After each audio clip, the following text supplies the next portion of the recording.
Good morning. Good morning mga guys. Ako'y may share sa inyo mga guys tungkol sa as-is na pampaswerte. Ito pala ang as-is guys. Pampaswerte pala ito.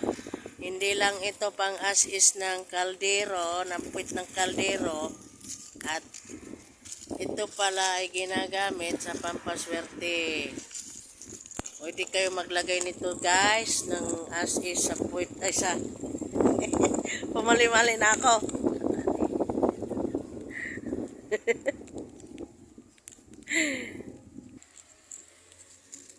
Ang as-is pala mga guys, ito ay ginagamit pampaswerte sa wallet. Ginagamit ito pampaswerte sa mga negosyo, panglagay sa ilalim ng bilao pag nagtitinda. Ay subok na subok ko ito mga guys, ang as-is na ito. Ay dahil ako'y nagtitinda ng kalungpit, ubos ng ubos. Naglalagay lang ako nito sa ilalim ng bilao.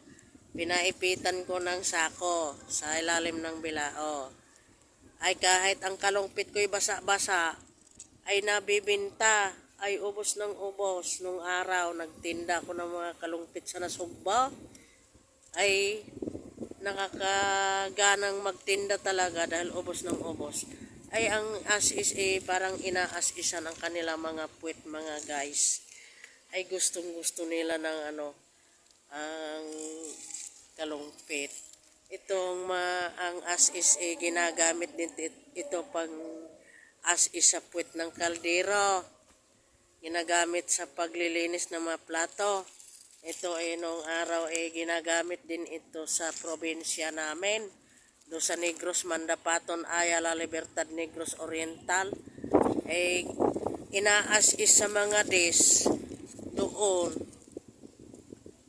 Ano ba yan? Mahangin sa labas. Ina-as-is doon sa mga dish ng mga kaklasiko. Ang hindi ko alam, ito pala ay ginagamit sa mga guys. Ay kumuha lang kayo nito mga guys, pampaswerte sa wallet. Pampaswerte sa bag. Subukan nyo mga guys dahil ito ay subok na subok ko na mga guys. Sana'y magustuhan nyo ang aking video mga guys.